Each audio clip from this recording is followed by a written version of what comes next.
ఏవండి డిమార్ట్ కి వెళ్దామా? ఎలాగైనా తప్పించుకోవాలి. డిమార్ట్ దగ్గర రాగానే చెప్పు, కారు పక్కగా ఆపుతా. ఒక చిన్న ఫోన్ కాల్ మాట్లాడుకుని వస్తా. హలో అత్తయ్య గారు. అల్లుడు గారు బాగున్నారా? Hello hello. ఇప్పుడు అత్తయ్య గారు గ్యారంటీగా దాన్ని సెలెక్ట్ చేస్తారు. నాకు అర్థం కాలేదు సార్. అల్లుడు ఫోన్ చేశారు, సిగ్నల్ సరిగా లేదనుకుంటా. తిరిగి కాల్ చేసా, కలవటం లేదు. భయం వేసి నీకు చేశా. అవునా? అమ్మకి కాల్ చేశారా? బై మిస్టేక్ కాల్ వెళ్ళిపోయింది. By mistake call చేశారంటమ్మా.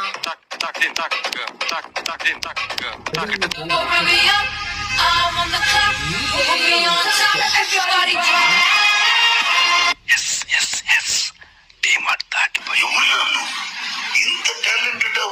ఏదో తేడాగా ఉంది. అదేంటి ఇంటికి దగ్గరగా వచ్చేసాం? డిమార్ట్ దగ్గర రాగానే చెప్పమన్నాను కదా. చిన్నారి తల్లి చిన్నారి